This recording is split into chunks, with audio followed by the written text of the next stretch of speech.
Independent thoughts, independent life. This is Chad Benson. The book also sheds light on Trump's mysterious trip to Walter Reed Medical Center in 2019. Grisham suggesting the president was undergoing a colonoscopy, writing it was a, quote, very common procedure during which a patient is put under. But she says Trump skipped the anesthesia because he didn't want to temporarily relinquish his presidential powers to Vice President Pence. The best thing ever. He didn't trust Pence enough to go, you know what? I'm just going to be out for a little bit, a little twilight. You're going to be president for like 30 minutes. He's like, nope, I'll take one for the team. He's all raw dogging.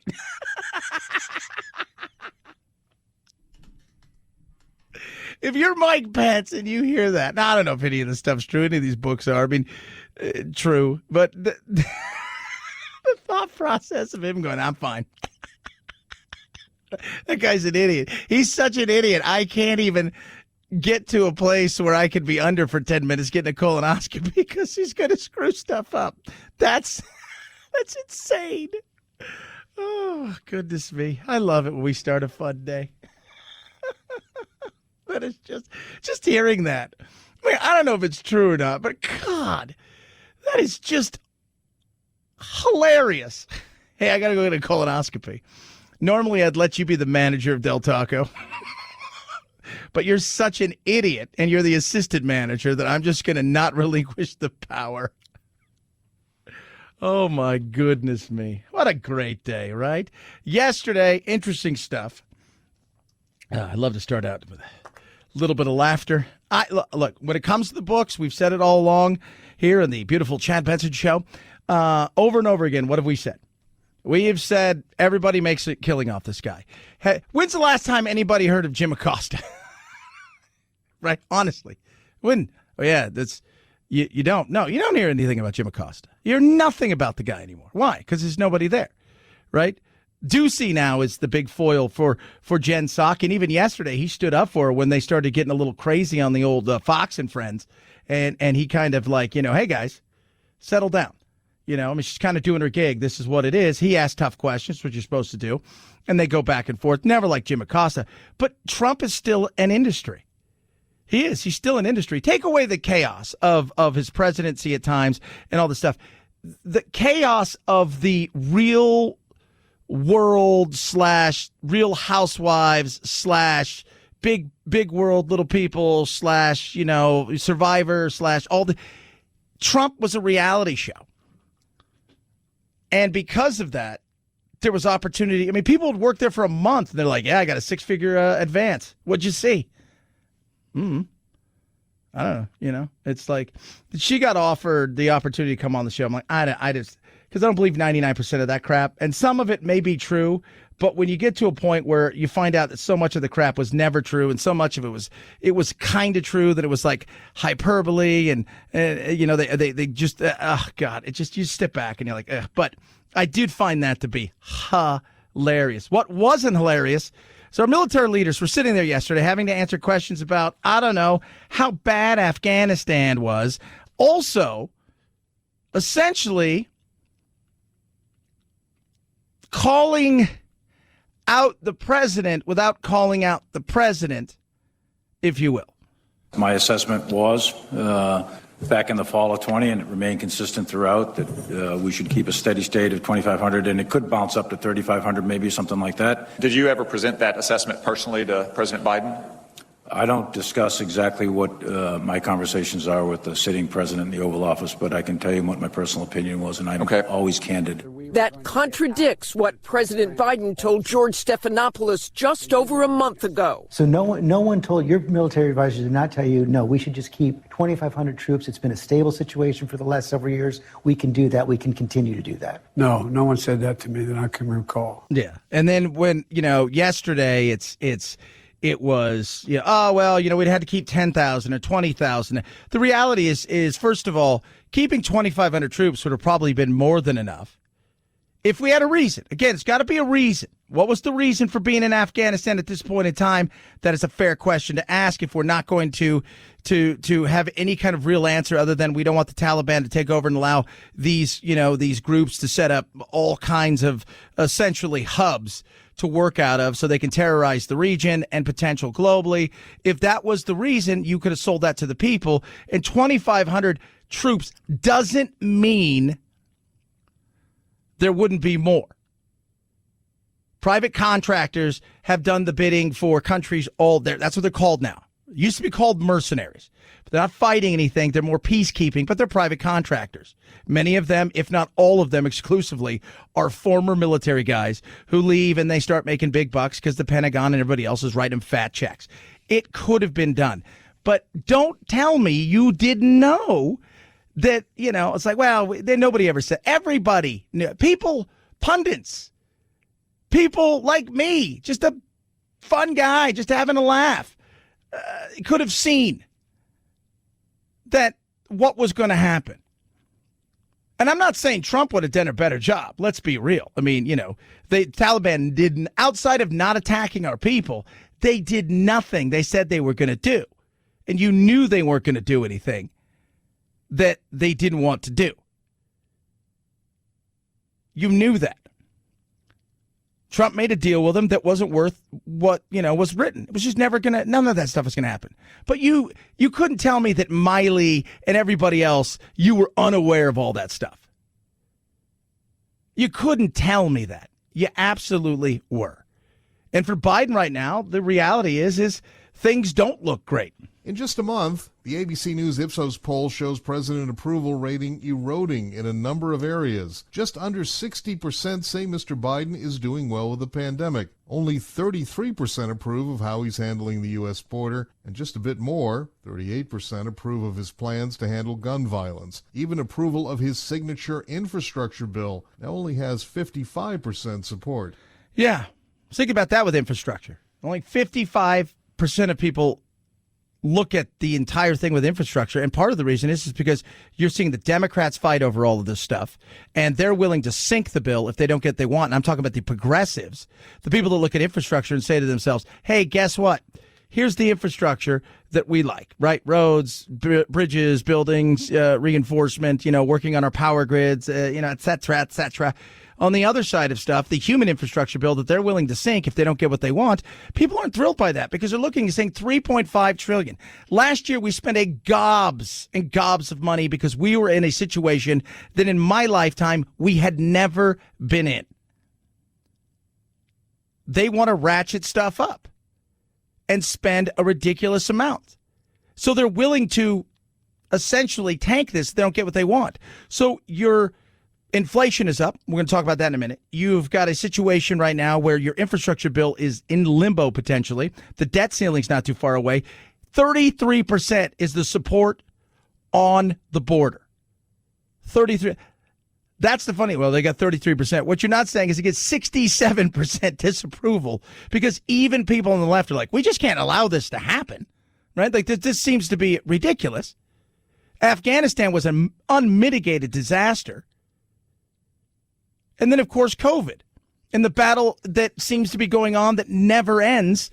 The political gift that used to keep giving now, people are tired of it. They're angry about it. They're sick and tired of hearing about it. You better figure this out. You better do it. And then you come out, and you can basically get caught in a lie saying, nobody ever told me anything about Afghanistan. Nobody ever. So your military advisors, the guys that are paid, the gals that are paid to be there, General Miley and everybody who are paid to be there, who feel that it's necessary to call the Chinese and say, don't worry about our, over here, we're going to be okay. And that guy never once gave you any kind of advice at all. I think you're telling a porcupine. I'm going out there feeling like there's a porcupine. 323-538-2423 at Chad Benson Show's your Twitter.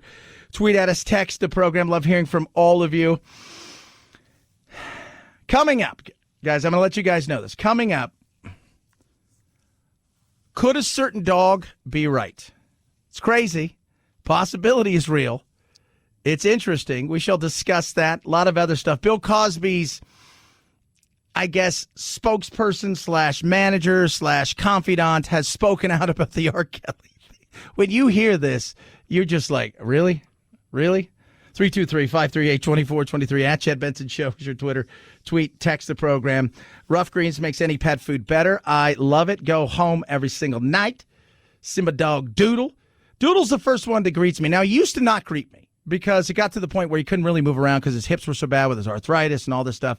So, the puppies would bounce around at me, and they, if you guys know anything about dogs, they don't have a sense of time. You leaving the room for 5 minutes might as well be 5 years. They have no idea. Like, oh my God, I think you're coming back. Like, I just went outside no, but you're gone. Like, but Doodle couldn't even do that. Now I get home, he greets me. Last night was hilarious because I had a cheese quesadilla. He's a bit of a carbaholic. And watching him bounce up and down is hilarious. That happens because of Rough Greens. Vitamins, minerals, vegetables, probiotics, omega-3, 6, 9, all of this incredible stuff is in Rough Greens. And all you do is sprinkle on top of your dog's food, and you watch what happens. It is incredible. Over the space of 10 days, his demeanor changed tremendously. And from there, it has been incredible. His fur is better. He is happier and healthier than he's ever been. It is incredible. It's all natural. It's amazing. K9 VitaSmart. It's a powder sprinkle on your dog's food. Get it now. That's what I want you to do. It's the beauty of this, right? Before you even think about buying it, cover the cost of shipping. They're going to get you a free bag of Rough Greens. RUFFgreens.com/Chad. Call 833-MyDog77. 833-MyDog77. You will absolutely see a difference so fast. RUFFgreens.com/Chad. Rough Greens to make any pet food better. Chad Benson Show.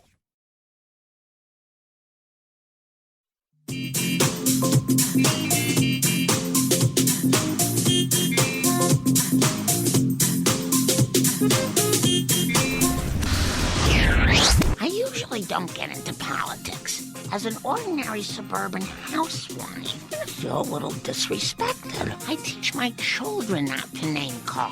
You are a blabbermouth!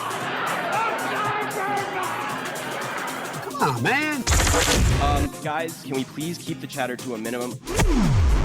Chad Benson. Madam Secretary, when you were here last, and we all look forward to you coming, I asked you to tell me what you thought inflation would be at the end of this year, and you told me 2%. Do you still stand by that prediction? Clearly, inflation this year is going to be above 2%. Just the experience so far this year makes that clearly true. Yeah, Janet Yellen there. Yeah, 2%. No. 4? Probably. There's a lot of reasons for that. But, this was supposed to be temporary. And then this was supposed to be, oh, don't worry about it, by fall. Now it's like some people are like, yeah, it's not as temporary and by fall as you think. Maybe through next year. And now this is Janet Yellen, there's the Fed chair. She's got to, come out, and she is the guru of the marketplace, if you will, in some cases. So she's going out there making sure that she says all the right things. But the reality is people feel that. That's a day-to-day thing that every individual feels. Every one of you listening notices the milk costs more. My eggs cost more. Gas costs more. And by the way, for all of you out there who live in a world where you're going to use heating oil, wait till you see what this winter's going to bring. But I think we are seeing monthly inflation rates taper off. Yes, ma'am. What do you think it'll be at the end of the year, if not 2%? Probably closer to 4%. Okay. And Right. that's already almost must be the case based on what's happened this year. But in my estimation, there are the types of supply bottlenecks. And some of that's real. I mean, we've talked about the fact that, you've got the supply chain issue that's very real. Cars is a perfect example. So many cars out there live off of microchips now. That's their brain. Can't get the microchips. Little things here and there. So you've got a car that, for all intents and purposes, that is built except for the gadget that gives it its brain. I was talking to my friend Chris Scott. He runs Liberty GMC. If you guys ever need a car ad, libertygmcaz.com. Chris runs the place. He's telling me now, he goes, man, let me, because he advertised with me out here. You go to some of these places, they'll tell you, we got cars. He goes, they don't got cars. They got nothing. They got nothing. Some places you can't even, they're not even selling us what they call paper. So they're given essentially, hey, the opportunity to sell paper, meaning they're selling the vehicle. You're just buying the piece of paper right now, and then your vehicle will be delivered later because they don't know when it's going to happen. That all has a cumulative effect across the board. Last week, I shared that picture with you guys. That person took a picture of Long Beach and L.A. ports, and there was, 177 ships just sitting out there. They don't have enough workers right now. By the way, for those of you who don't know, being a longshoreman, being somebody to work on the docks, that used to be one of the most coveted positions to have. Their union is ridiculously strong. Being a longshoreman, now it's probably a longshore person, but being a longshoreman used to be so wanted. Now, can't give it away. So there's a lot that goes into it, and some of it is self-inflicted. It is. Some of it is absolutely self-inflicted. But this affects everybody. The holiday season, this is when what? This is when businesses make hay. Christmas is not just around the corner. Christmas is here. Go into stores now. Yeah, you see all the Halloween stuff, but you know what you're starting to see? Christmas tree here, Christmas tree there. Drove by on the way home yesterday, the Angels minor league stadium. Drive by it, but in the parking lot during the Christmas time, they turned it into a winter wonderland. It's being built. I mean, there's candy canes. It's here. This year, even if people want to spend money, they may not be able to because there may not be the products they want. This matters to everyday individuals. 323-538-2423 at Chad Benson Show is your Twitter. Tweet at us, text me the program. The dog. Did he get it right? Maybe. Chad Benson Show.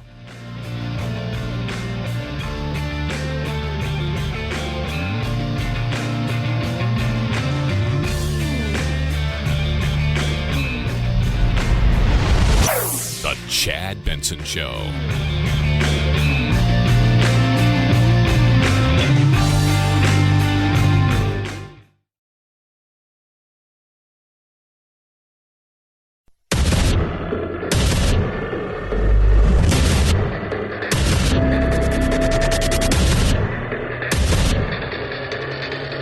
Independent thoughts, independent life. This is Chad Benson. What is the percentage of total vaccinations that have to be deployed? Well, I think we get the vast majority, like is going on in some industries and some schools, 97, 98%. I think we're awful close. But I'm not the scientist. But one thing for certain, a quarter of the country can't go unvaccinated. Why? Because. So Norway and Singapore, right? They cracked down pretty hard when this whole thing came down. Norway is going through arguably its worst time ever with COVID. You know what they did last week? Surprisingly, their prime minister came out and said, starting tomorrow, life goes back to normal. You can do what you want, many people as you want. Don't wear a mask. Live your life. Try to be careful and be responsible. Singapore, going through their worst, they said, you know what? We're getting back to normal. We're living our lives. We're going to have to learn to live with this thing, through this thing, around this thing, and above this thing. We cannot. People have fatigue.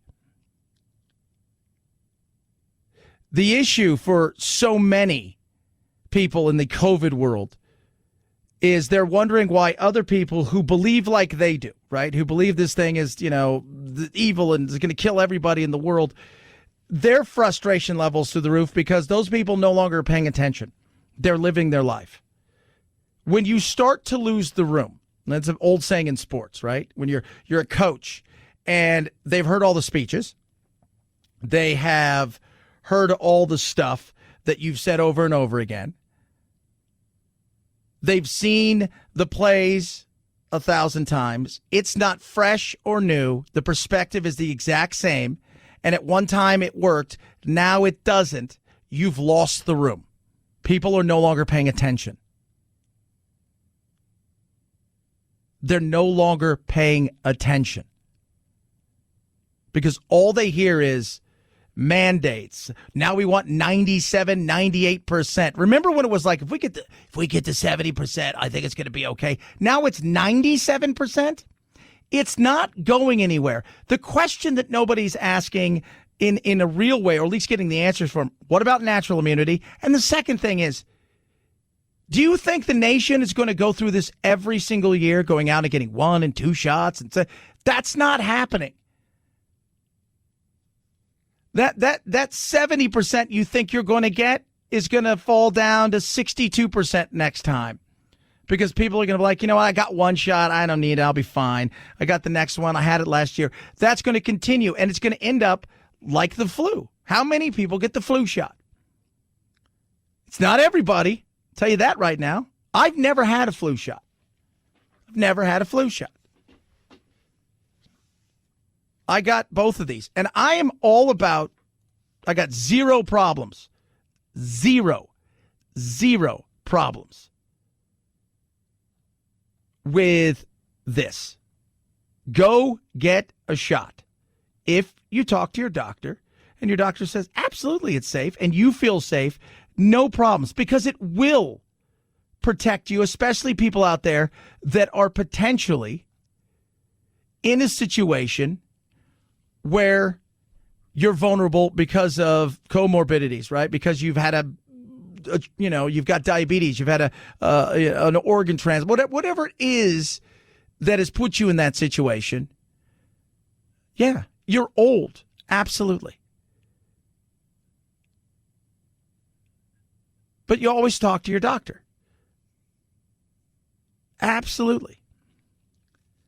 And the insanity of it all, when you start hearing stuff like this, Dr. Lena Wen. Second thing is we really need to get behind a proof of vaccination system. We know that the honor code doesn't work. You don't board a plane, let's say you don't go to the airport and say, I am who I say I am. I don't have to show you any identification. I don't have to put my things through the metal detector. Now, you only have to do that when you vote. We don't allow that, and we shouldn't allow people to carry around pieces of paper that can be easily faked as well. We need a national proof of a vaccination system.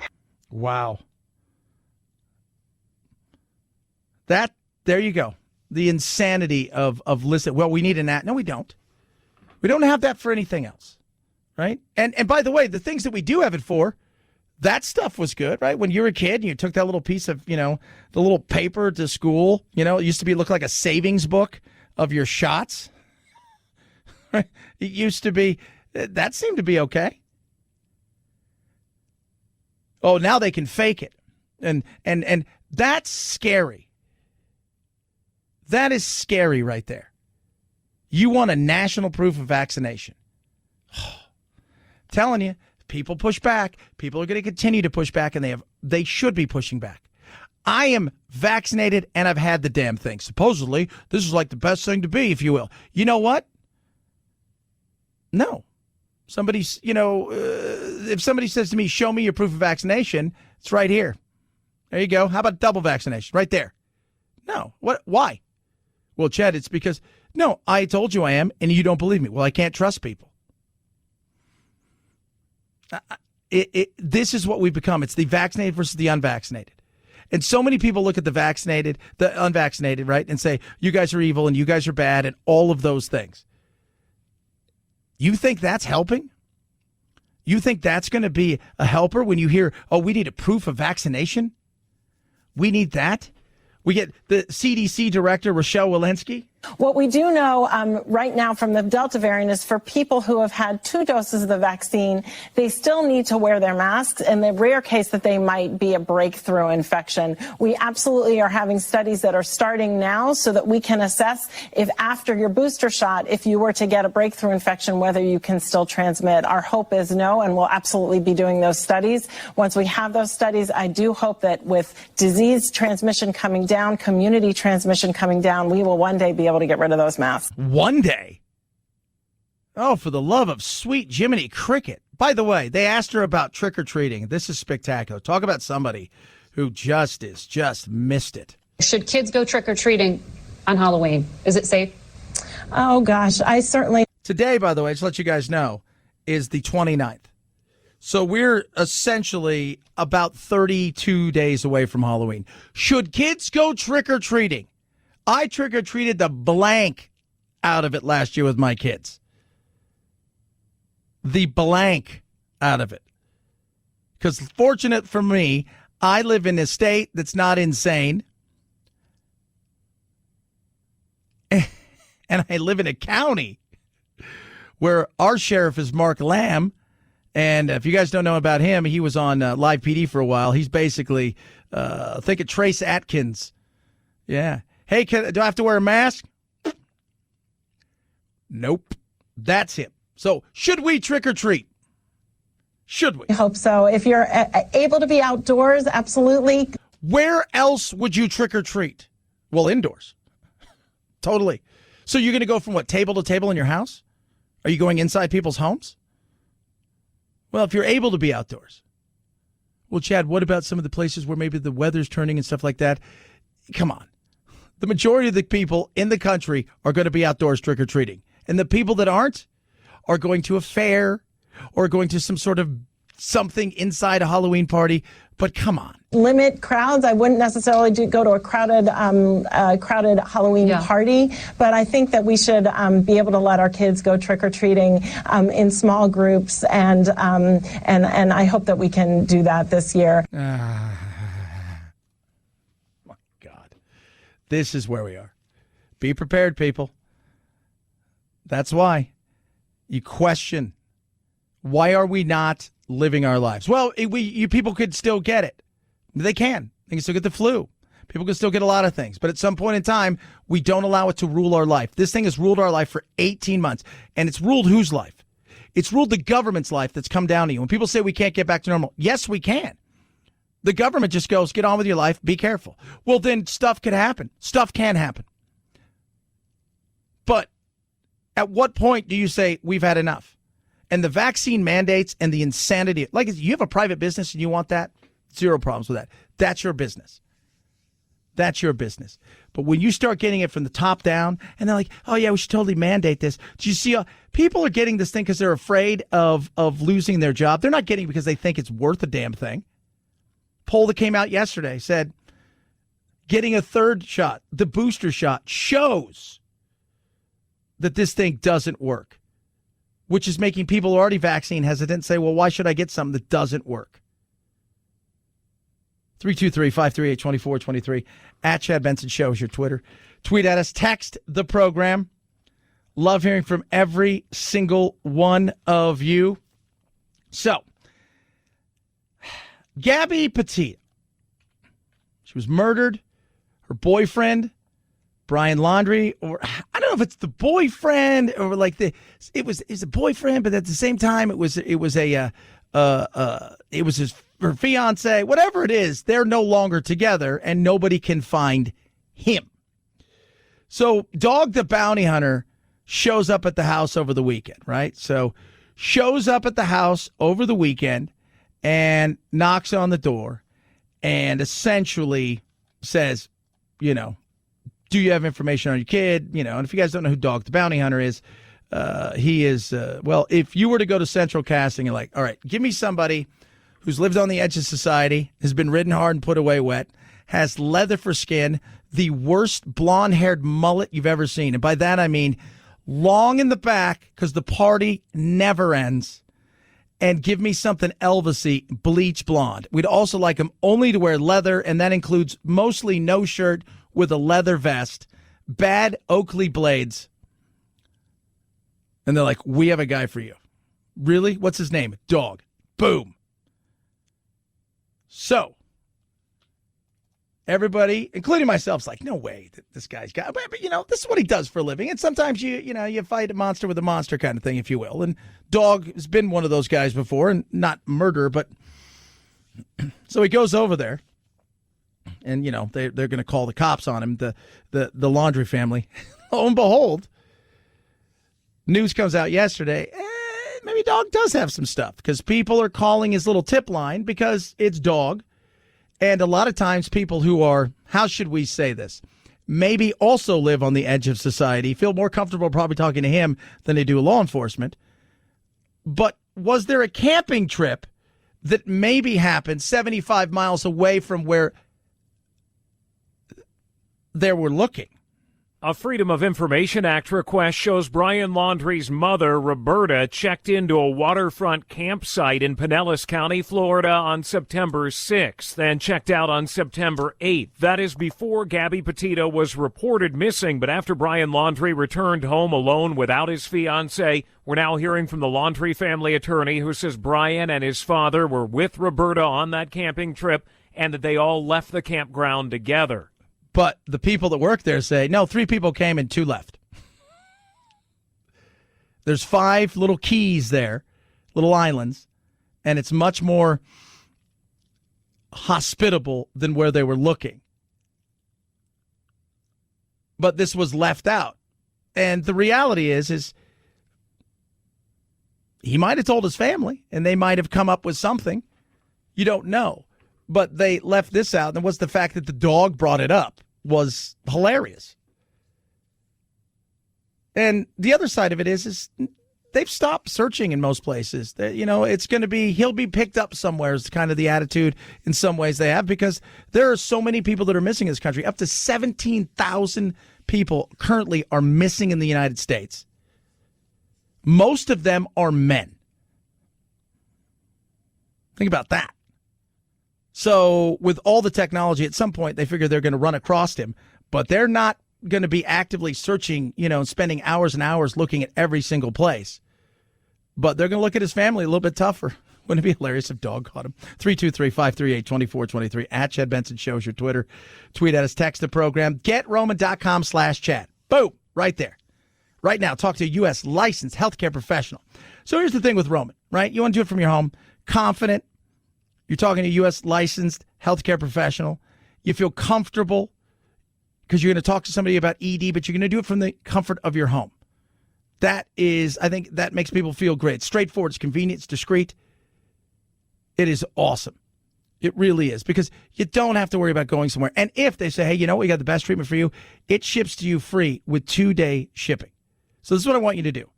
When the time strikes, you want to be ready. When the time strikes, you want to be in a place where, you don't have to worry about your ED.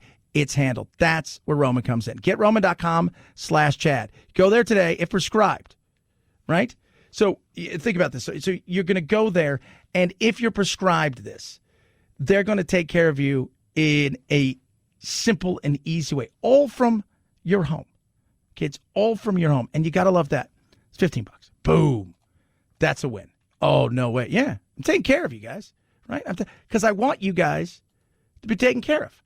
All right? So GetRoman.com/Chad. $15 off your first month.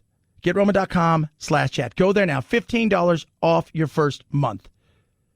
GetRoman.com/Chad. Get started now. Save $15 off your first month. Chad Benson Show.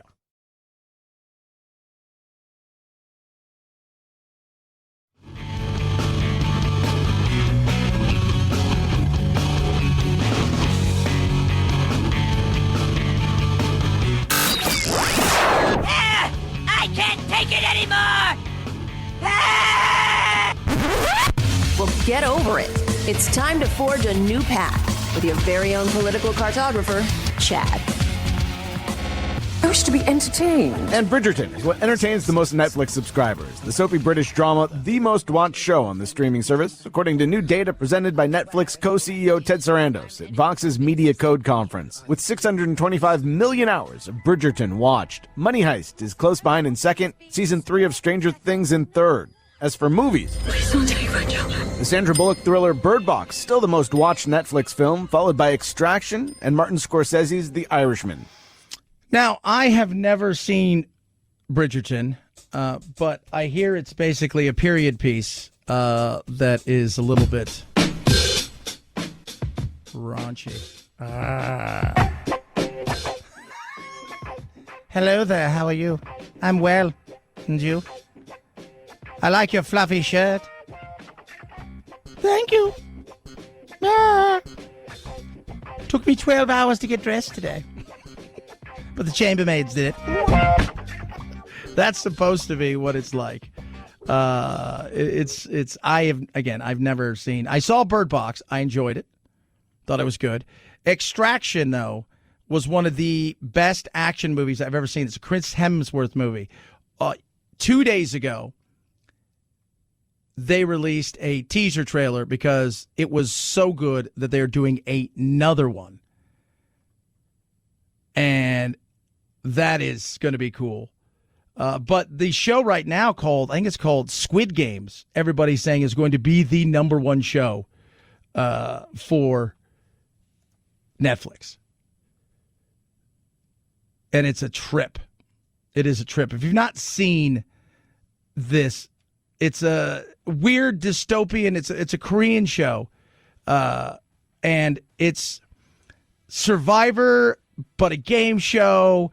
It's a weird thing, but my little ones are obsessed with it. That's good parenting because it's like there's violence and stuff. But hey, you know what? I want them to be a little desensitized. 323-538. Plus, it helps them read. 323-538-2423. At Chad Benson Show, your Twitter. Tweet, text, Chad Benson Show.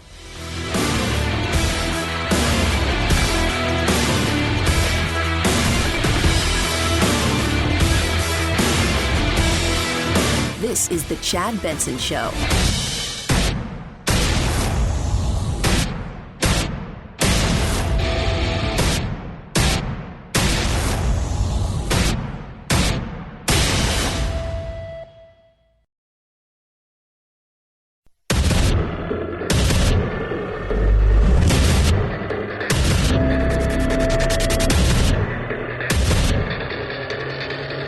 Independent thoughts, independent life.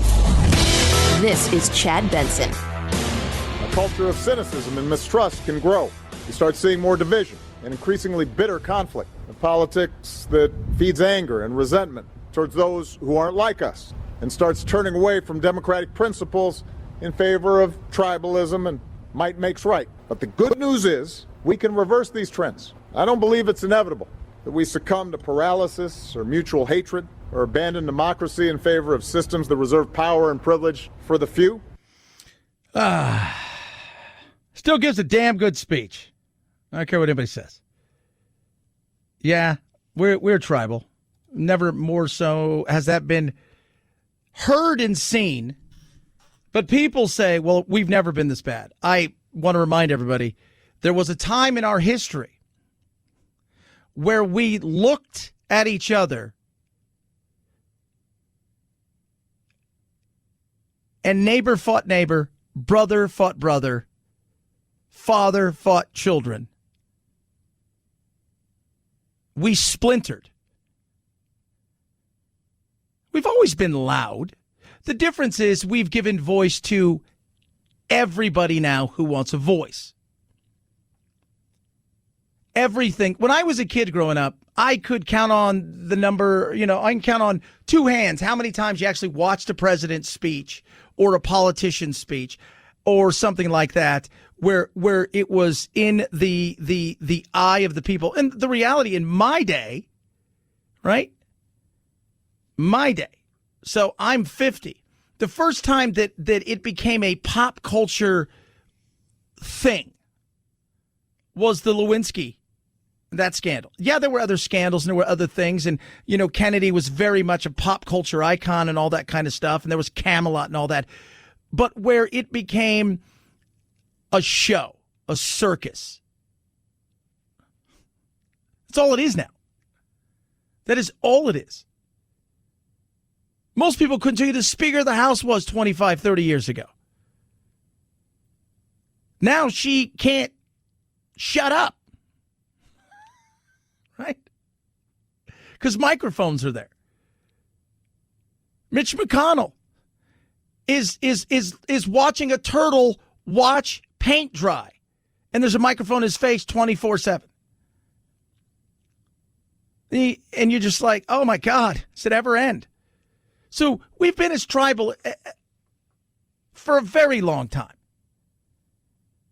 We have been. but we're able to work past it. And I love it when people say to me, well, we've never been this bad. Yeah, we have. No, it's never been this bad. No, it has. So it was a time, again, I go back, when the awful stain of our country fractured us and we fought each other to end slavery, to bring the country essentially back together, whether you like it or not, mister. That's what took place. But when I hear stuff like, dour, sour, lemon. Look, he is an optimistic man. He's more optimistic than I am. The whole theme of this is that we're running out of time. That is a warning from the former president. The toxicity, however, is real and it is dangerous. Time's not running out because the time is here. The lies are all around us, and if we can't get a grip as a country, it just might be too late. Oh, that sounds serious. Of course. This time is running out. It may be too late.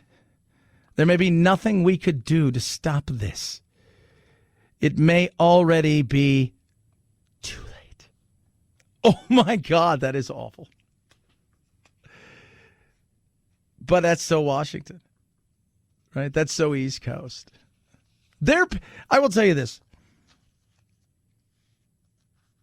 There are rivalries in sports that are way bigger than what we see in politics. Oh, sure, there's some insane people in politics, and they troll all over the internet and stuff, but I guarantee you there are people out there in places, not just here, but globally, where the sports world and the rivalry of the sports world is bigger. Absolutely. Hell, there are rivalries in hip-hop that have turned deadly. But when you hear, oh, it's just too late. It's never going to get done. The world's coming to an end. So wait, is the world coming to an end because of this? Or I thought it was climate change. Can you guys make up your mind? Or is it the pandemic, which is now an endemic? But you have to say insane stuff or nobody pays attention. That's the sad thing. You can't sit there like, well, Chad, are you optimistic about? I'm like, yes, I live at the greatest time in the history of the world. Am I optimistic about stuff? 100%. 100%. Why wouldn't you be? Look at all the stuff. Look at how far we've come. Look at all of these things that we have at our disposal. Are you optimistic? Because what? People on the internet who will never meet are fighting? Oh, yeah. There's no reason to be optimistic there. Oh, for God's sakes. Get a grip. Somebody needs to laugh. You look at immigration, right? It's an absolute joke. It's an absolute disaster.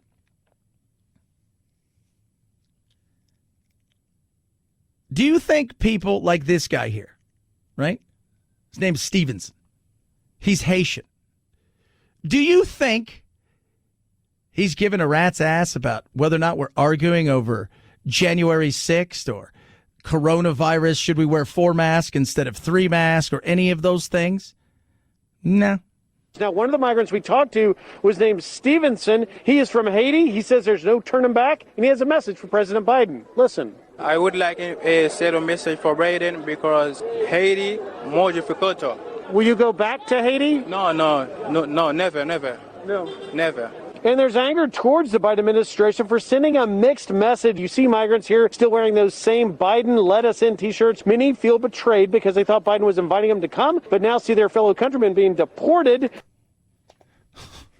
Why was he inviting them to come? He never invited anybody to come. He never did anything like that. None of that stuff ever happened. No, it did. In their minds, it did.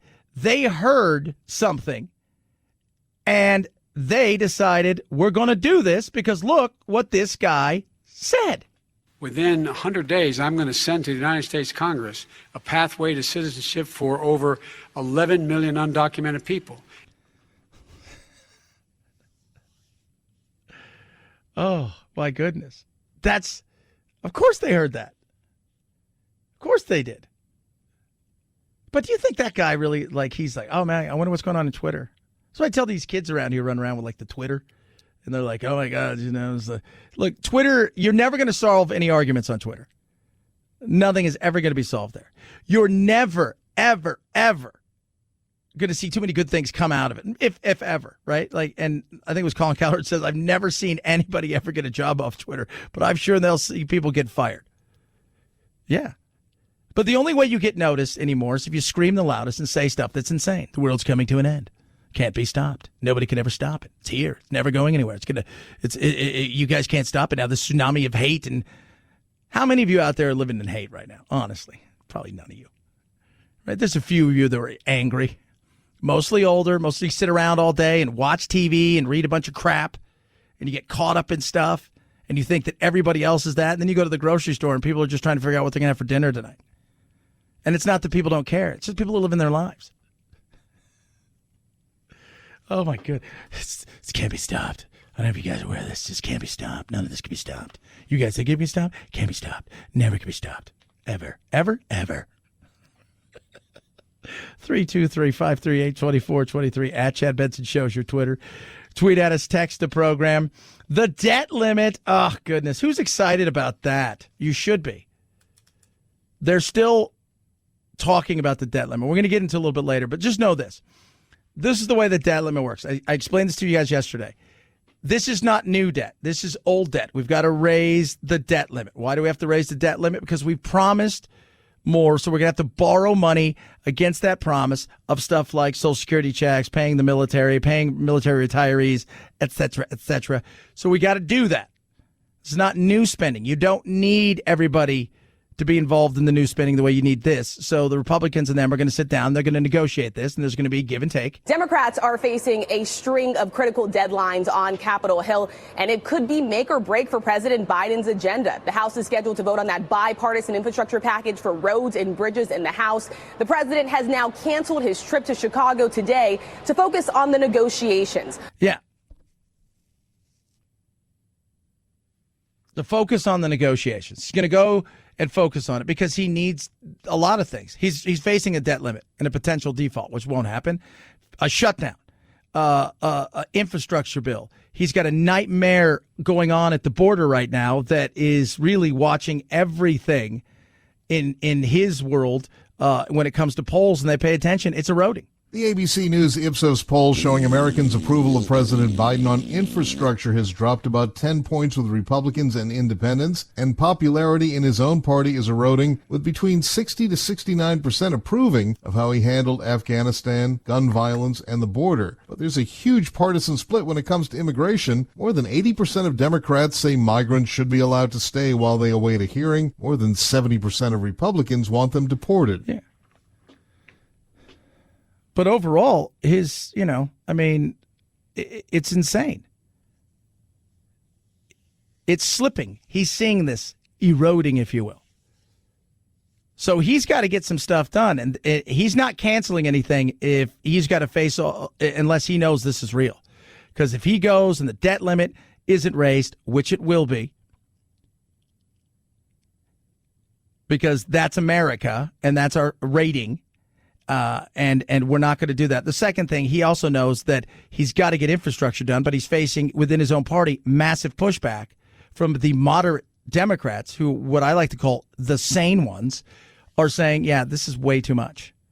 This is ridiculous. This is, and so because of that, he's got a lot of issues.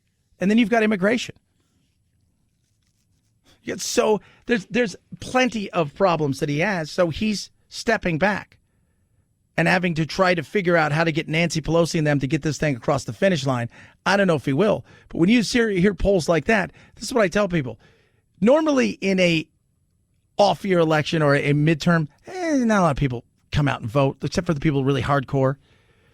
But in a situation like this, you're going to see more people come out. And if Biden continues to slip on the banana peel and he continues to fumble the ball and the administration continues to see numbers like this, you bet there will be a cleaning of house when it comes to what happens in not only the Senate, but the actual House itself.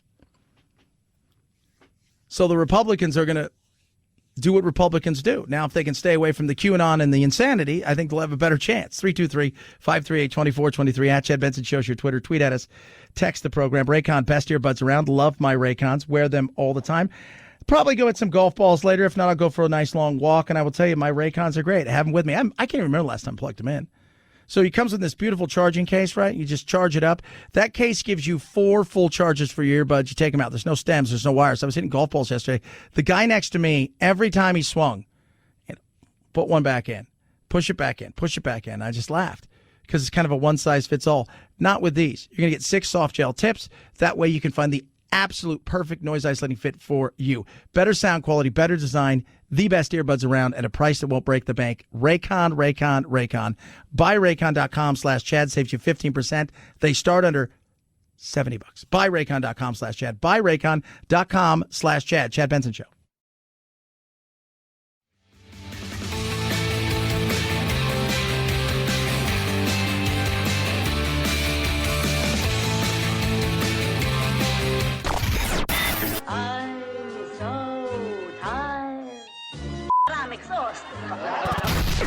If you're part of the politically exhausted majority, don't fear. Your time to be validated and rejuvenated is here. Wake up. It's the Chad Benson Show. 5, 4, 3, 2, 1, 0. Ignition. Liftoff. Now it's time to find out what's trending. What's trending? Yeah, what does that mean? I mean something, right? Like it's trending on the old internet. What's trending? Let us take a peek in the world of trending. Start over on Twitter. Let's take a look. Oh, yeah, good times. Gabby Petito, Brian Laundrie still trending. Times has a great article about the reality as we're creating God. Silicon Valley super geek believes we face an apocalyptic threat from AI. Yeah, absolutely. Military leaders are trending because of yesterday's hearing, including General Miley, who was sitting there, saying that he believed we should have stayed there. But, remember a month ago, Biden's like, yeah, nah, I've talked to everybody. They don't think that. Biden's mandate for workers supported by legal precedent, experts say. That is trending because people are asking the question, is this legal? Is this legal? Head on over to Google. Marine Lieutenant Colonel who criticized Biden last month for the way that we exited Afghanistan. Colonel Stuart Scheller is in the brig. Yeah. They said after ignoring orders to refrain from posting on social media, Scheller, who relieved of his duties after his initial criticism of the evacuations, has been put in pretrial confinement at Camp Lejeune in North Carolina. Yeah. So wait a minute here. This guy, he criticized, which he shouldn't have done, did it publicly, which he shouldn't have done. Other people write books. No big deal. Okay. Head on over to Google. Champions League. And I'm talking about other colonels and whatnot. Biggest trending thing yesterday in America. God, that makes my heart sing. As a kid growing up, I feel like I had a little to do with keeping soccer alive. When it was on its deathbed, I feel like I had a little to do with it, pushing it forward, and look at it now. Number one trending thing yesterday in America. Champions League. Lionel Messi scores his first goal for PSG. PSG and Man City. Real Madrid. You're like, oh my God. Yeah, what else is going on? Oh, Real Madrid and Sheriff, which is hilarious. We'll talk about them a little bit. Just the whole thing is weird. And Porto, Liverpool. By the way, John Jones is also trending. We'll talk about that. Imagine being the cop that shows up to John Bones Jones' call. We'll talk about that. Chad Benson Show.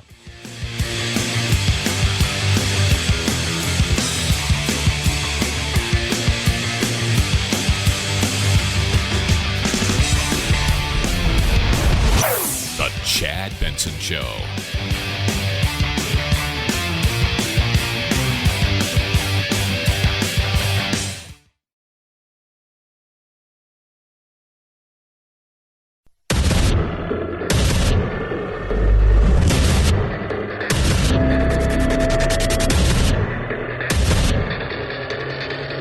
Independent thoughts, independent life.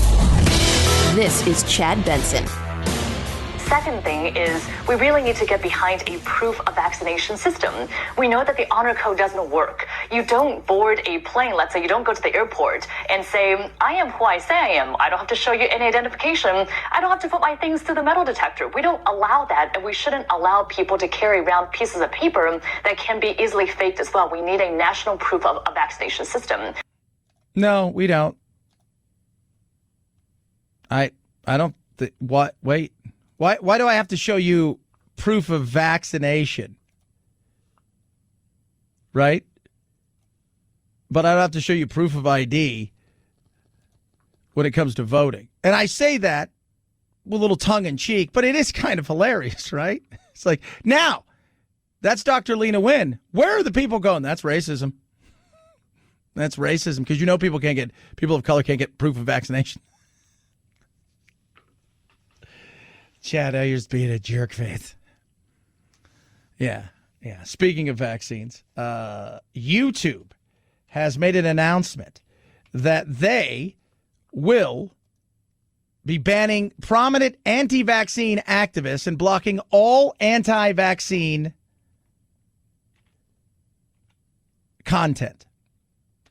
Now, here's something.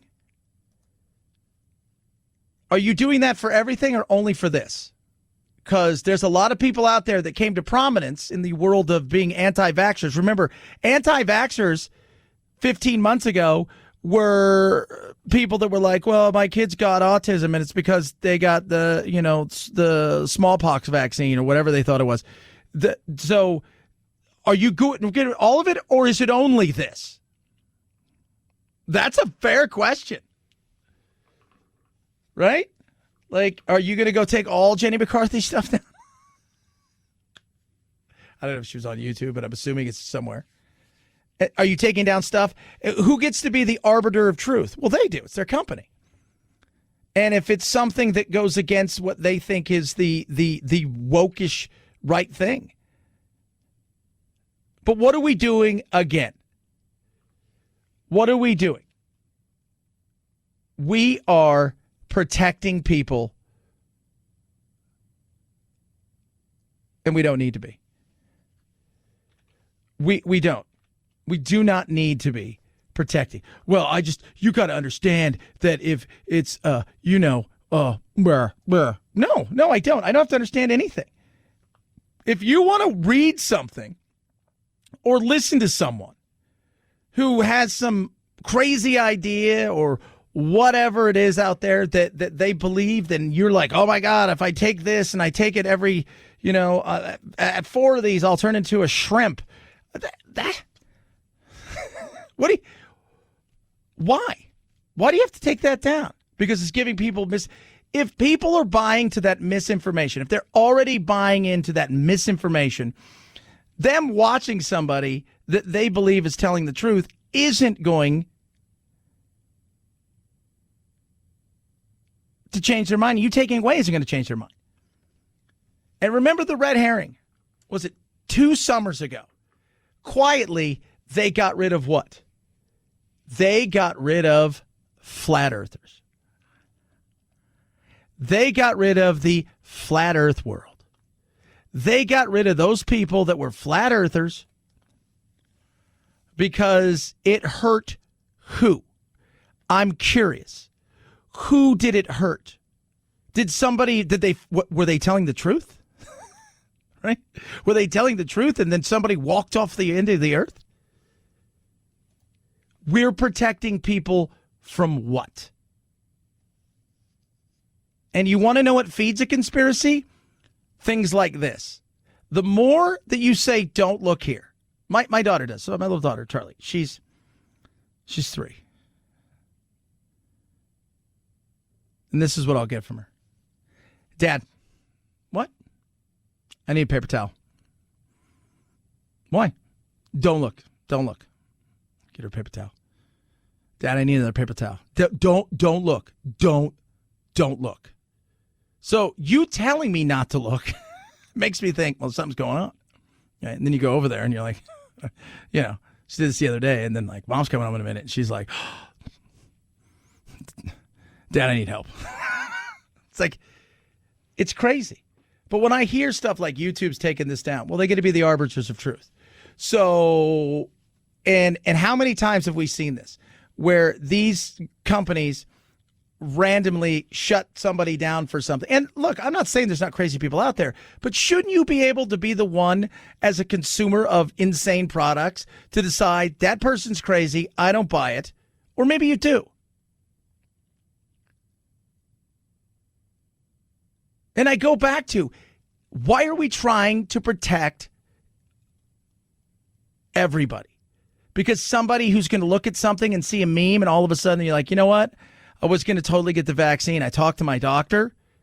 But then this guy here, who's in the middle of nowhere, America, he says he's a magnet now. And he clucks like a chicken. And this other guy, he died on his way to get the vaccine, but he got hit by a bus. So what do you think of that? It's like, okay, then don't get it. If that's your reasoning right there, then don't get it. I don't care. My God, 323-538-2423. At Chad Benson Show's your Twitter. Tweet at us, text the program. Love hearing from every single one of you. So I don't know if you guys are aware of this, but Greta Thunberg gave a speech yesterday. Now, we could play the speech, and it's basically, there is no planet B. You know, it's that usual, you know, she's angry. There is no planet blah. There's no planet blah. There's no planet B. Do you think her friends look at her and she's like, oh, God, here comes Fun Ruiner. Hey, where are you guys going?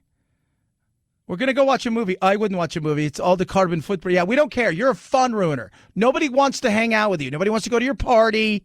Nobody wants to do any of that. You're a Fun Ruiner.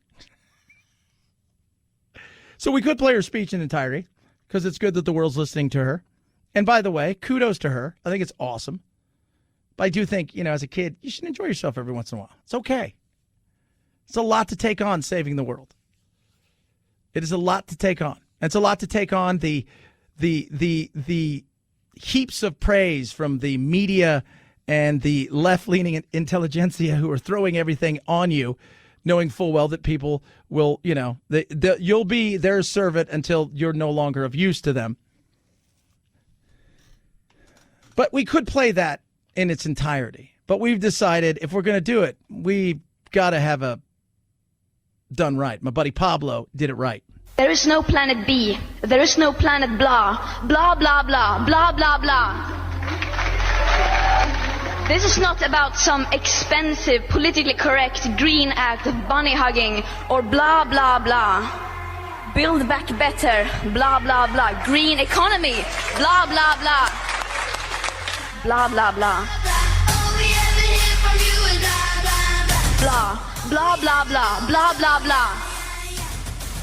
This is all we hear from our so-called leaders. Words that sound great, but so far has led to no action.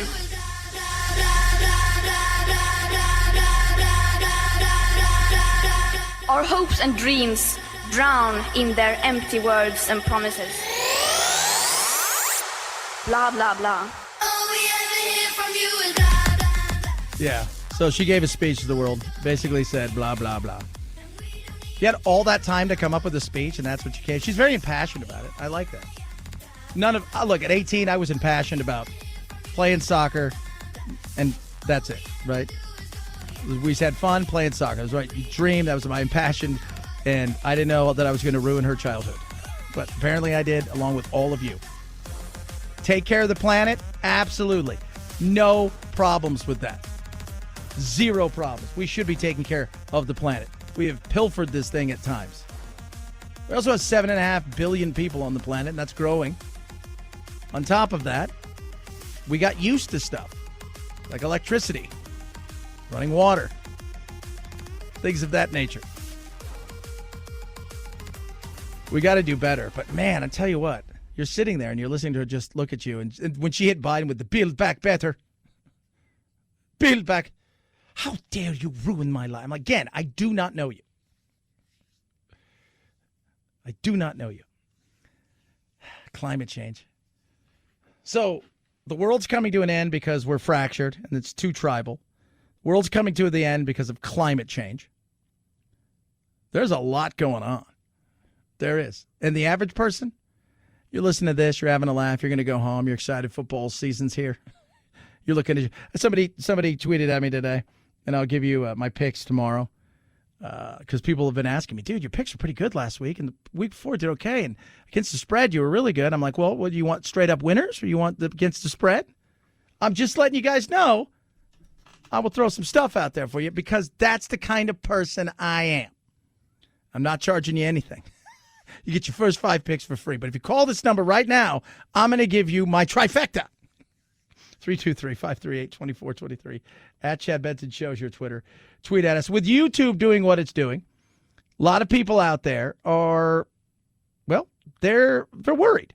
They feel like their voices are being silent. Many companies have tried to start. There's been a start-stop of certain things. We're going to talk to somebody who you guys may recognize, who's getting their, well, he's given them the best run he can with his company.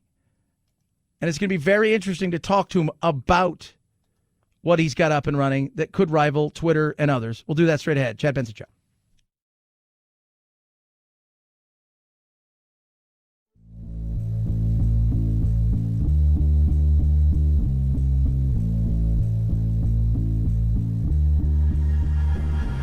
Hashtag me too. Hashtag immigration reforms. Hashtag help. I'm trapped in a hashtag factory and I can't get out. The Chad Benson Show. We were just talking about YouTube deciding that they're going to shut everything down in the world of misinformation because they're the arbiters of truth. And apparently people need to be shielded from other opinions and ideas. Joining us now, he's the former senior advisor to President Trump and contributes over there at Newsmax. But he's also got a new thing. It's called Getter. Joining us now, Jason Miller. Jason, what's happening, brother? Chad, great to be with you. And boy, I tell you, this news from YouTube is just out of control. I mean, just when you think that Facebook and Twitter and Instagram and the rest of the big social media companies can't go any further, then they just step on the scale and continue to deplatform. Look, if you're advocating violence, I got zero problem shutting you down. But I said a couple years ago, Jason, that the YouTube did a red herring. They went out and they said, hey, if you're a flat earther, we're going to ban you from our site. And I'm like, flat earthers are the most harmless people on earth. Why would you do this? And I always felt like it was, well, let's see what we can do. And it's crazy. And it's upsetting and it's frustrating because I feel like we're protecting people who have a differing point of view. And some people may not be the sharpest. And quite frankly, if you're going to be swayed by a meme, then, that's a you problem. Well, exactly, and this is where, with Getter, the new platform that we launched, where I think there's a differential, and that is we keep it a safe space for people to have their political free speech rights, to be able to come and talk about what's on their mind, but obviously we keep it safe and don't allow illegal content or the Kathy Griffin beheading videos or some of Hunter Biden's home videos, which no one, including the poor dog that was in the room, should ever have to watch. So you can have a place where people can communicate their free speech rights, keep it safe at the same time. The difference, Chad, is that the political discrimination that we've seen over this last year, and President Trump was right when he said if they'll kick off a sitting president, they won't hesitate to come after you, and that's what we're seeing with YouTube now. Absolutely. He's the CEO of Getter. Of course, he was the former senior advisor to President Trump, Jason Miller, with us. So you kicked it off. How is it growing? How is it doing? Because I think a lot of people have no idea because, they hear about, Parler and a few of these other things. But this one looks a little bit different, and it looks like, I'll be honest, it looks a little bit better than some of those other ones that I think were kind of just half attempts at something. So you hit the nail on the head, and I'll tell you, the reason why you don't see a lot of new social media platforms is they're really expensive to build. Probably took about $50 million to build Getter, and takes a long time, upwards of 6, maybe 9 months to go and do it. That's even if you can find the engineers who want to go and work on something. Number one, they're in short supply, but then number two, to say we're a new free speech platform, and they get worried about rocking the boat with whether it be Google or Facebook or being able to work with some of these other guys in the future. But we're already up to 2.5 million users, half in the U.S., half outside. And, Chad, the thing I keep getting back over and over, especially from people outside the U.S., they say nobody voted for Twitter CEO Jack Dorsey. Nobody voted for Facebook CEO Mark Zuckerberg. How are they the ones who get to tell us what we can and can't say? Yeah, I mean, it's, again, I go back to the frustration level I have with these things, Jason, is the fact that I feel like we're protecting people who don't need protecting. In life, I just don't think you need all this protection. Like I said, if it's violence, if it's porn and certain things like that, that's one thing. But if somebody says, I believe the earth is flat, or I believe the election was stolen, or I believe that natural immunity is as good as vaccines, you shouldn't be shut down for having that kind of opinion. Well, exactly. I mean, and look, this isn't just, say, the right of center. We see it all across pop culture. Look at Nicki Minaj, who they tried to cancel or put in digital timeout for having some questions about vaccines, which everybody should be asking questions or making sure that the science is sound. I mean, heck, his Lord and Savior, Dr. Anthony Fauci, has sure gotten some things wrong over the past year. So we're right to go and question some of these. That doesn't mean you need to go put in digital jail with no food or water. Yeah, true. It's Getter. You guys can check it out, GETTR. So you got a Harley Davidson. You're giving it away. How do I win that? Exactly. Go to Getter.com, GETTR.com. It's our Get Revin sweepstakes. Just last week, I gave away a brand new Ford F-150 to Raphael Goldberg from Lakewood, New Jersey. Now we're starting our Get Revin sweepstakes. I'm going to give away, check this out, Chad, a brand new 2021 Harley Davidson Road Glide. This thing is a beauty. So you got to create a Getter account, enter for your chance to win, and someone in a few weeks from now, mid-late October, is going to be riding off into the sunset with a pretty beautiful bike. Right on, my man. I appreciate you coming on today.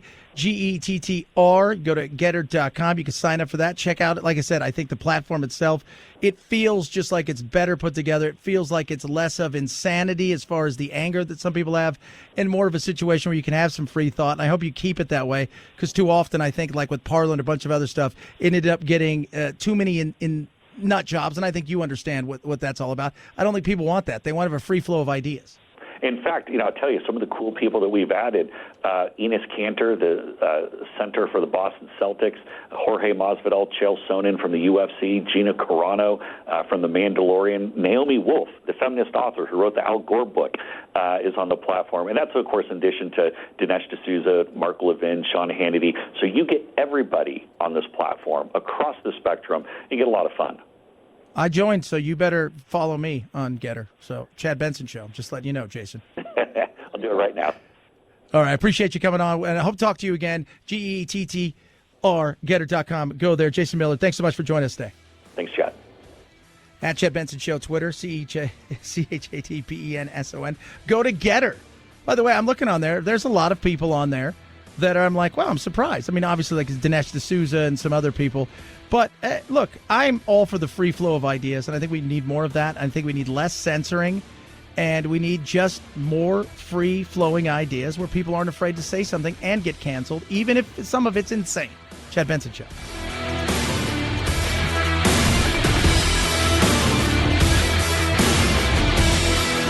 This is the Chad Benson Show.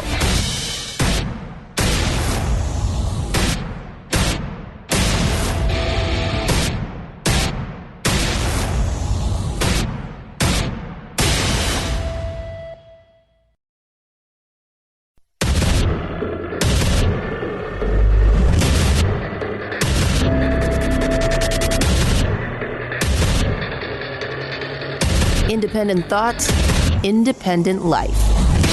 This is Chad Benson.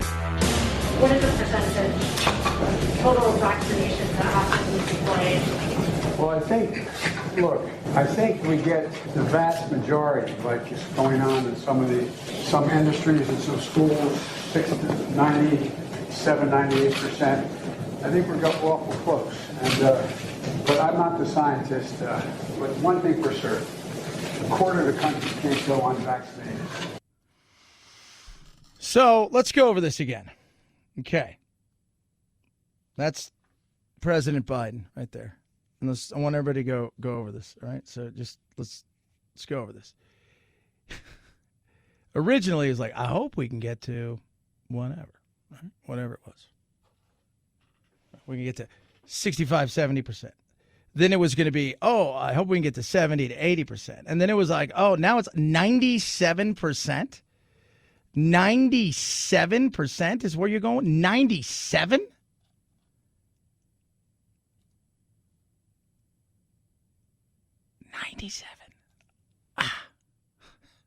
This is, at this point, I don't even know what to say. I don't even know what to say. You know what we really need? Dr. Lena Wen, tell everybody what we really need. Second thing is we really need to get behind a proof of vaccination system. We know that the honor code doesn't work. You don't board a plane, let's say you don't go to the airport and say, I am who I say I am. I don't have to show you any identification. I don't have to put my things through the metal detector. We don't allow that, and we shouldn't allow people to carry around pieces of paper that can be easily faked as well. We need a national proof of a vaccination system.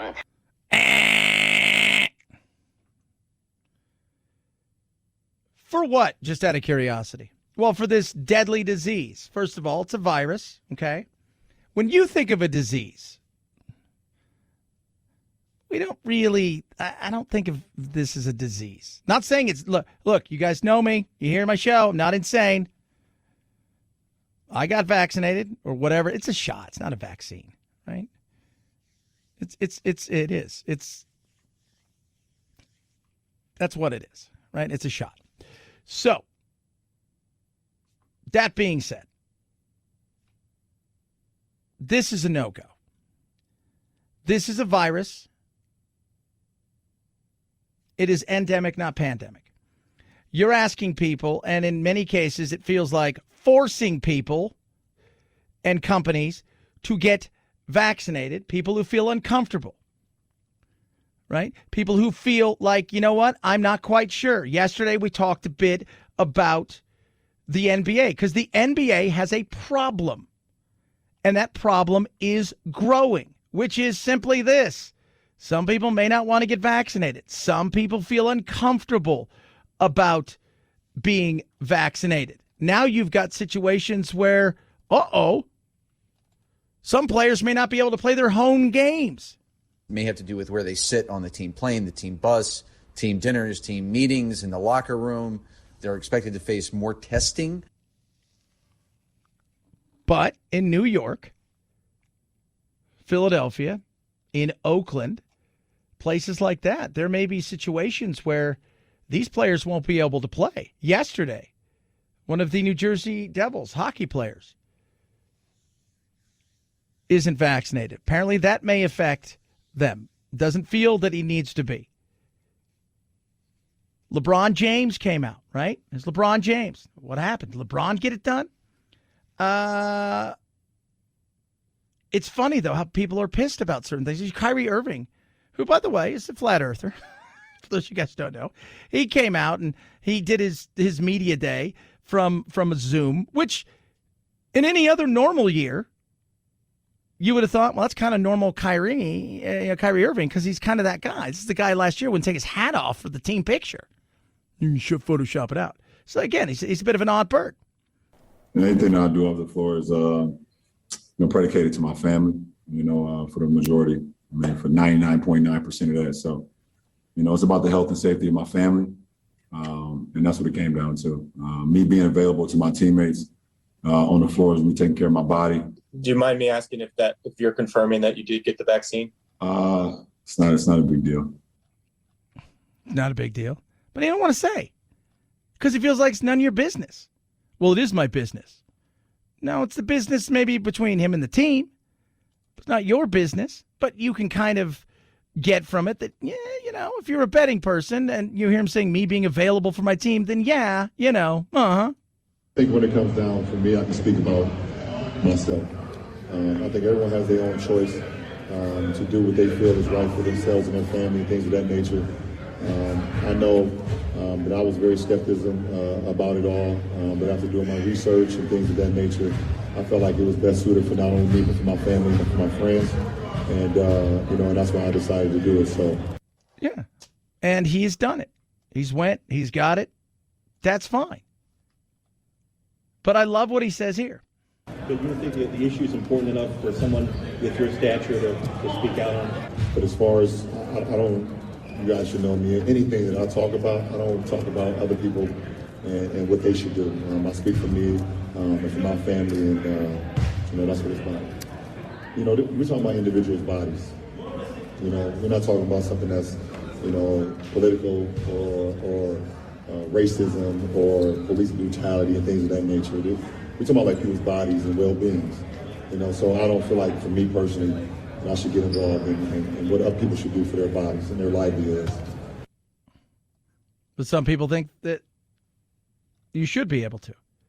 Some people think that you should be forced to. Some people are all on board with that. I work with people that love the fact that people are being forced to get this because they think somehow this is magically going to be the end all to be all. It is not. It is endemic, and you're going to have to deal with this thing again in 12 months, meaning it's here, and your vaccines are going to be running out, or this is going to go on, and you know what you're going to see? Less and less people go. When the flu shot first came out, a lot of people went. Now, you think about it. How many of you listening is like, I've never gotten the flu shot? Or you've got it sparingly. Don't get it every time. But originally, people went, oh, yeah, we've got this now.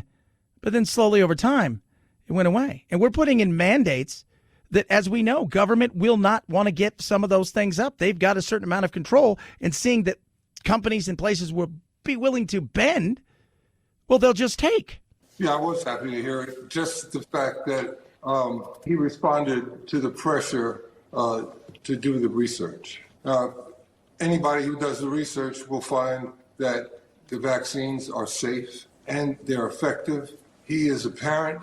This is what it's all about for him. As a parent and someone who is concerned about his health and his family's health, he went and got vaccinated. And that's great. But everybody should do what's best for them. Do the research. I tell you now, I got the shot. I even volunteered to be in some of the early study groups. I got zero problem with, first of all, I'm a little bit of a risk taker. Secondly, you know what? I did it. Not bothered. I did the research. I have friends. I have friends in the pharmaceutical world. I have friends in the medical field. I have friends who are big muckety mucks. And yeah. But I also didn't buy this thing being the deadliest thing in history. I think we overcooked it. And I think originally at first that was understandable. But now when it is just to see the excitement on people's faces, like, oh, you're going to get fired if you don't. And the vaccine Freud, as we call it, where people want other people who aren't vaccinated to get sick and to get seriously sick so they can say, ha, I told you so. It's nuts. It is. And it's sad. Now you got YouTube going, well, guess what? Guess what? You guys can't have misinformation, disinformation on your stuff. I'm like, wait, what? Yeah, you can't have misinformation and disinformation on your thing about the vaccine. I go, well, what's misinformation and disinformation? Which is, look, I'm totally fine, but I just like to know who's the arbiter of that truth. And if you say that the shot will give you protection, but so will antibodies from catching it, and if you've caught it, you are just as. Do you get to be the arbiter of truth, or is it a 22-year-old in Silicon Valley's like, nope, don't think so? We should all be a little worried about some of this crap. And the other side of it is, take out this, right? The vaccine or any of the crap of politics. Take out the fact that we seem to be always protecting people who we think need protection from stuff. Well, we should get rid of flat earthers. Kyrie Irving, by the way, flat earther. We should get rid of them because they pose what? A threat to society? Is that what they pose? I'm curious what exactly is that they do that poses this evil threat. No, we need more information. We need more freedom to have open and honest conversation and dialogue We may not always agree, but you know what? If I was teaching a class in college, you know what I would teach? I would teach a class in how to argue. I would debate, how to have open and honest conversation. Maybe the best class taught. How to look at somebody and said, because they believe in life over choice, because they believe in, in same-sex marriage, doesn't make them evil and bad. Makes them human beings who have differing of opinion. It's the same thing here. It's unfortunate. We never seem to move past the silliness of it all. 323-538-2423 at Chad Benson Shows your Twitter and my Getter, GETTR.com. We spoke last hour to Jason Miller, former Trump advisor, who's got this. It's like a Twitter-like thing, and it's done in a much better way. Parler was a hot mess full of nut jobs and stuff. This seems to be a little bit more, first of all, it's better put together.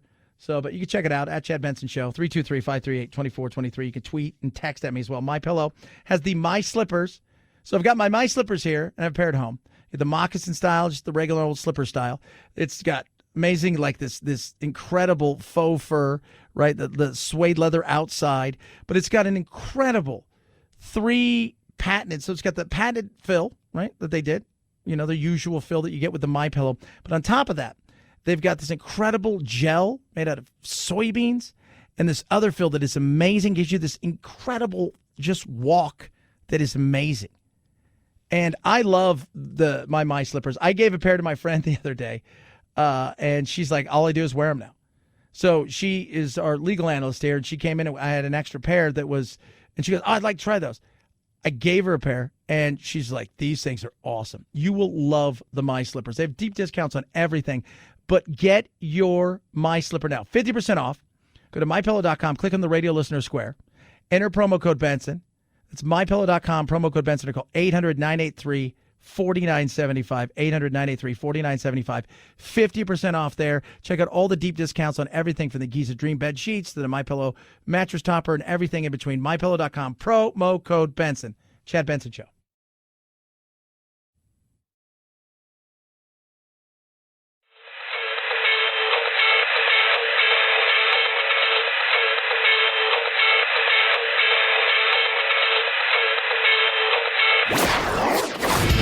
Don't let the Washington Beltway strangle you. This is where the exhausted majority comes to refuel, realign, and reevaluate. This is Chad Benson. That is us.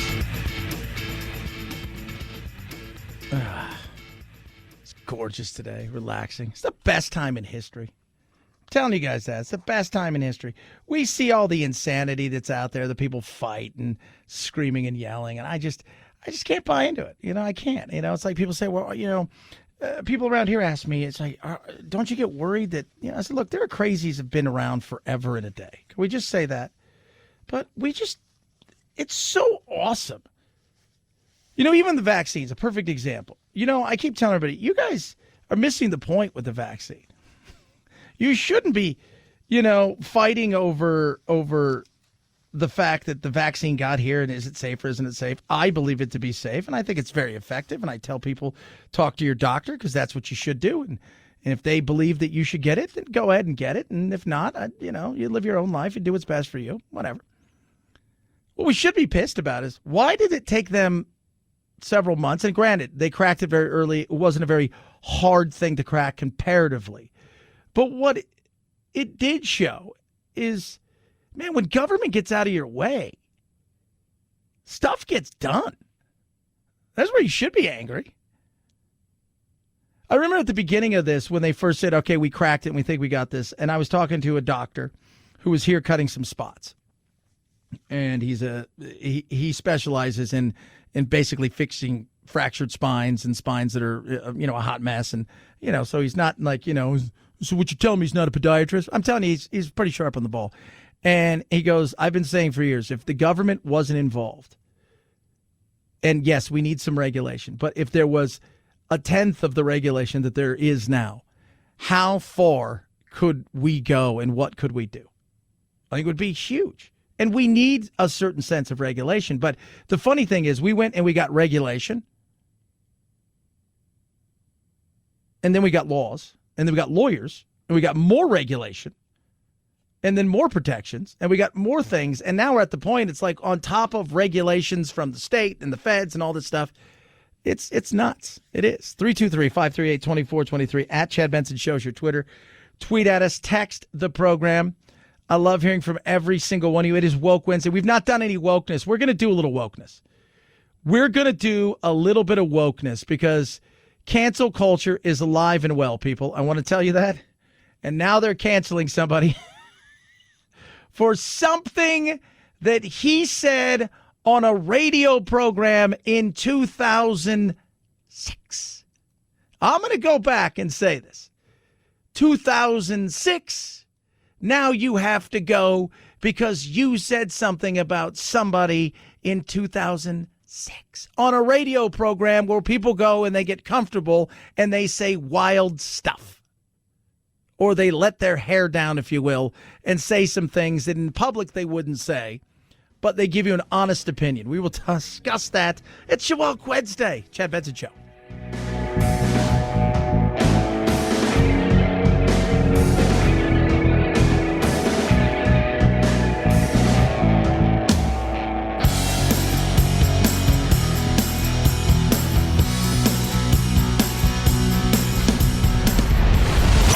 The Chad Benson Show.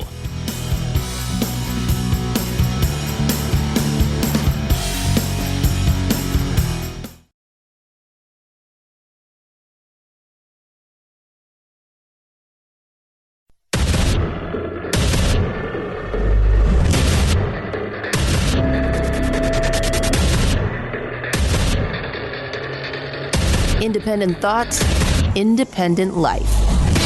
This is Chad Benson.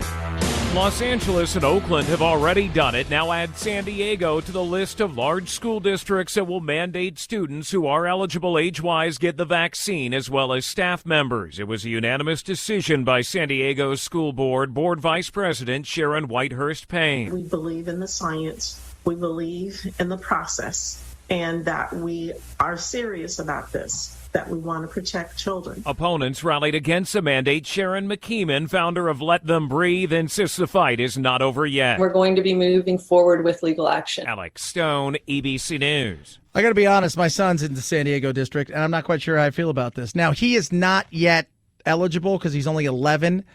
I don't know how I feel about it because he's had it, right? So it's like he's as protected as you can get. And he wouldn't even be eligible for it right now. Let's say he was, because there's a certain amount of time that has to pass before they say you can get it after you've caught it for it to be effective. But I don't know how I would feel about this at this moment in time. I don't. I believe it's safe, but I also believe there's a certain sense of natural immunity that is good for anything. I mean, the reason that we don't die in this day and age the way that we would have in the past is because travel, the way it is, has allowed us to introduce germs and other things to our world and vice versa, and that has helped. Now, he will eventually probably get it, and his mother and I will discuss it, and I'd like to talk to him about it too. And partially because, his aunt is very sick. You've heard me talk about Jack's aunt, who is he loves to death, and she's great, and she had double lung transplant, and being safe is the most important thing. Had it not been for her, I don't know. I think I might push a little bit harder. I already find so much of the stuff in the way that they do things here with kids and this ridiculousness, and it's frustrating. It really is. It is absolutely frustrating. Are they going to start mandating every kid gets a flu shot? No, it's so weird. It's weird. And remember, this is a world that we live in where over the last several years, vaccines have gone down as far as kids getting vaccines, or they're getting them in a much different time, but they've gone down because people are worried about autism and the effect on them and whatnot. And now this thing happens, and all of a sudden it's like, oh my God, you got to have this or else, you got to have this or else. It's nuts. It's crazy. Can't have a conversation anymore either.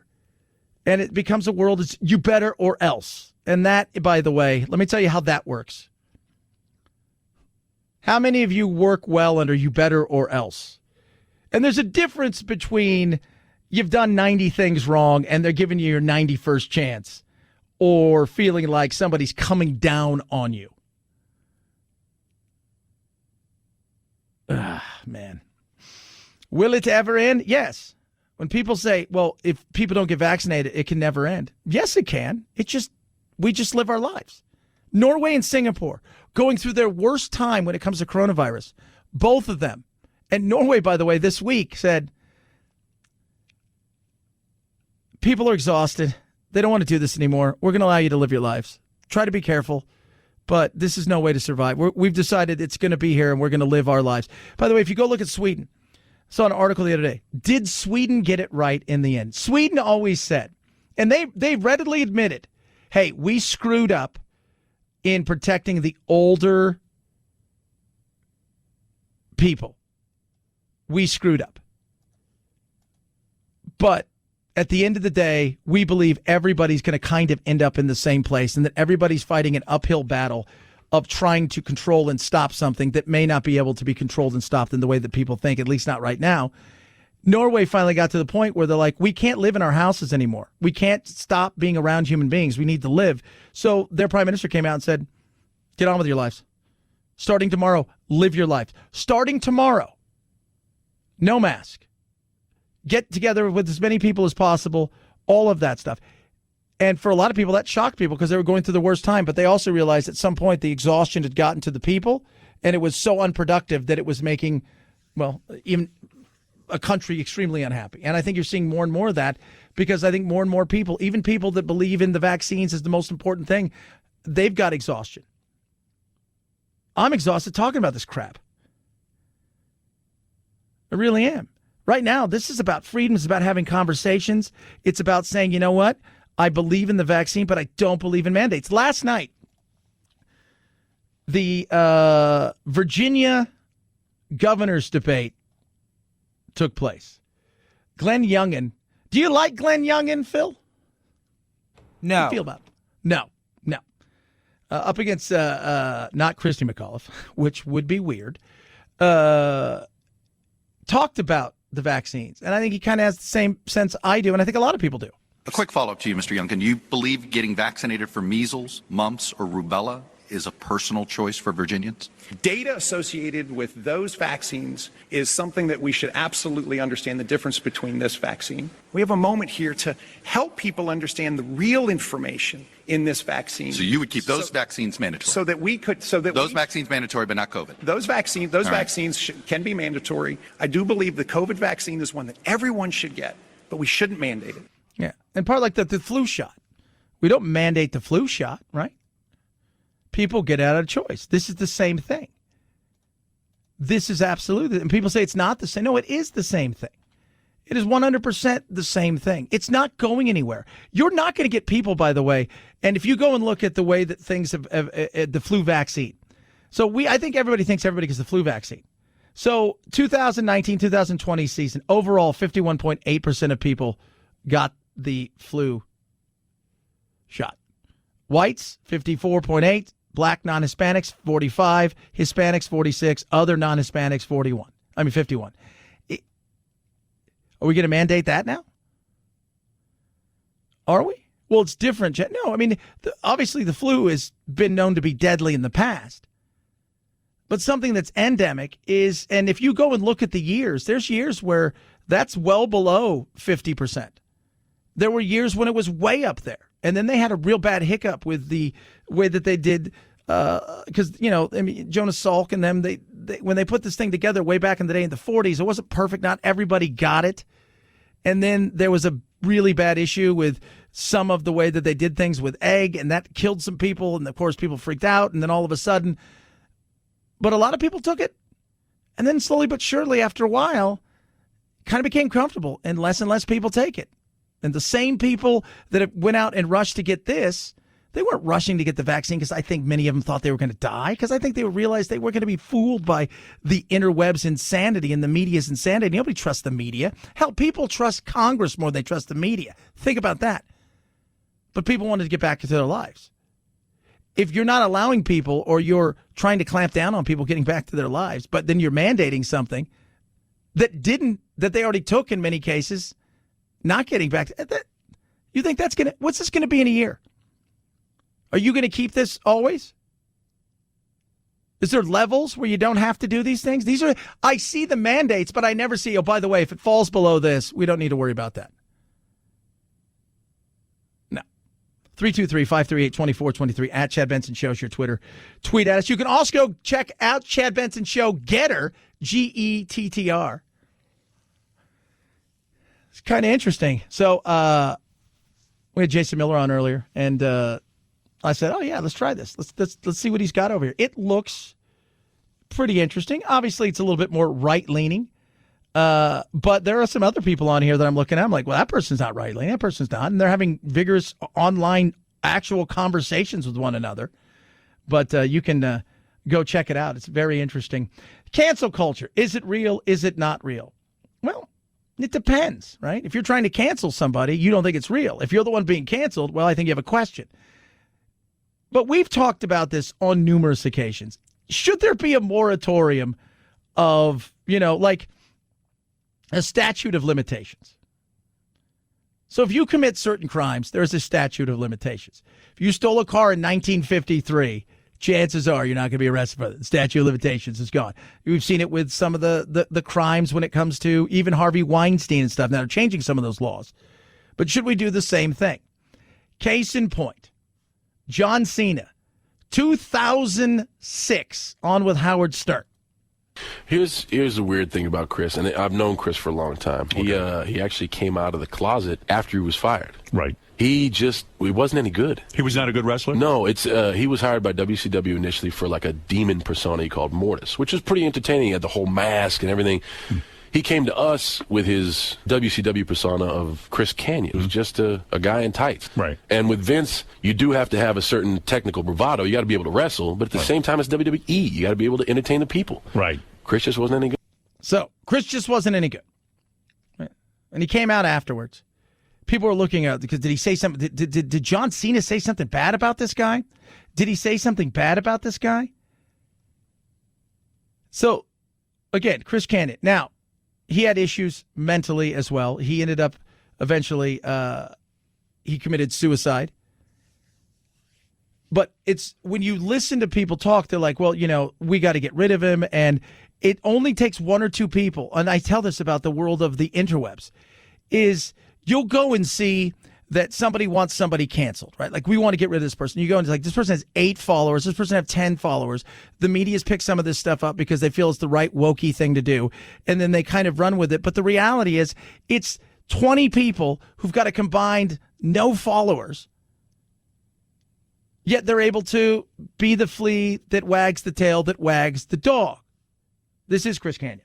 Rick, Arn Anderson knew for a fact I was gay back in WCW. I mean, he's your best friend. I had no idea. All right. It was not a well-kept secret in wrestling. And, it figured into the storylines they gave me. Rick, you know as well as I do, if they don't give you a storyline, if they beat you every week, you're not going to be over. Chris, we're talking about your sexuality right now. We're not talking about... No, that ain't what you were talking about. You were talking about I didn't have what it took to be a WWE, even though... You as a person, as a man, for blaming your choices in life on the business. Yeah, and that was kind of the way that he went. Ric Flair talked about the fact, like, you know what? This guy wasn't any good. You accused the WWE and Vince McMahon of firing you because you were gay. Rick disagrees with that. Go ahead, Rick. Hi. I'm right here, man. How are you? Yeah, that is Ric Flair. He's a famous wrestler, and you work for the WWE. And what do you disagree with about what Chris Kanyon has said? Right, I just disagree with the fact that, and I'm disappointed because I know Chris very well, that he would blame something that's happening in his personal life on his job description. And I think it's real simple. Every wrestler in the country knows that you've got to be very good at what you do to be part of the WWE. It's a very difficult business to be successful in, and I think Chris has some shortcomings in the ring. Blame his shortcomings on something that's going on in his personal life. He doesn't have the act. John made a good point. That's a lot of what it was. So I was talking about this yesterday, and my co-host on my local show and one of our producers, actually 2 of our producers, they're the biggest wrestling nerds in the world. In fact, my co-host Gatos, he will fly to go see all of the big, giant WrestleMania, all that stuff. He didn't know I was talking about John Cena or the cancel or anything. I said Chris Kanyon, and he's like, all of them said, oh, that guy was awful. He was horrible. He wasn't very good at playing the soap opera part. He wasn't a good wrestler.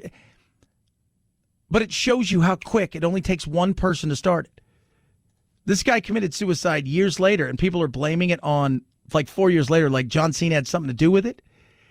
But it shows you how fast things can happen and that it doesn't take a lot. In a world of wanting to be woke, in a world of insanity of which we live, where, are you on the right side of something in the way that people moralistically look at things compared to their belief system or else, it is frightening. I'm on Twitter. I don't tweet like I used to. There's a reason for that. A, people just argue all the time, and B, nobody's interested in a conversation. People are interested in gotcha moments. And if you said something in 2006 and you're now being tried in the court of public opinion, and you said it on a thing like Howard Stern show, and we're going to hold you to that kind of standard, man, I tell you what, eventually everybody's going to be canceled and nobody's going to be working. We're all going to be sitting around going, well, this did not play out the way we thought. 323-538-2423. At Chad Benson Show is your Twitter. Tweet at us. Text the program. I enjoy art. I do. And this artist is either brilliant or cunning or a little bit of both. We will discuss it straight ahead. Chad Benson Show.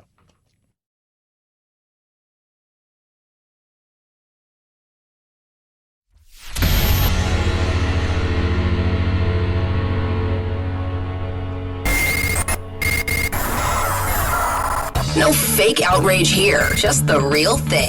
The Chad Benson Show.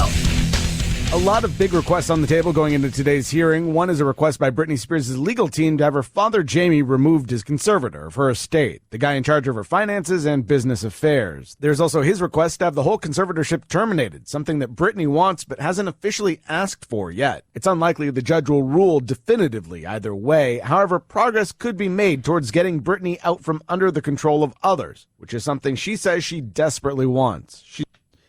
Does she really? She's not expected to be in court today. Well, will she get out? Will they free Britney? I don't know. It is a possibility that Britney may be free. It is also a possibility that she may not be free from the evil that is this conservatorship. I think at some point in time it's going to happen. When, I couldn't tell you. But I keep telling everybody, these kind of things are important because this is real life in the sense that, yes, maybe your kid's not a pop star, but grandma, you're having to take care of grandma. You're having to take care of your grandchildren. All of these kind of things are going on, and it's one of those things where you really start to go, oh, wow, I see how this is. My friend who I've talked about, I gave her my slippers. She's our legal analyst here, Monica. She says, we do this big women in law thing, and it was entitled Free Britney because it is such a real thing. It's not just about pop stars. So we'll see if she gets freed or not. I don't know. But Amanda Bynes, remember her? Like, she's under the same kind of thing. And they're like, yeah, no. Britney, the spotlight, the growing up, all of the stuff that came with it, the sexualization, the all that stuff. And she made some crazy choices. All of those things. They're very real. But with Britney, I think it's even different compared to Amanda Bynes because she went off like the super deep end. But no one pays attention to that because I think people look and go, yeah, there's no. 323-538-2423 at Chad Benson Show is your Twitter. Tweet at me. You check out Getter, Gettr, at Chad Benson Show there. So this is amazing. A Danish artist, right? So they lent this artist, a museum, to this artist, $84,000 for a work. He kept the cash and named the art Take the Money and Run.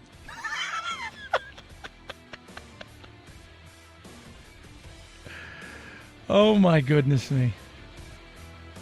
I don't know if you should be mad or go, that's very clever.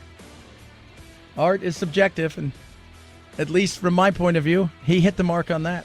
Have a good day. We got you over the hump. We'll do it again tomorrow. Night, Jack.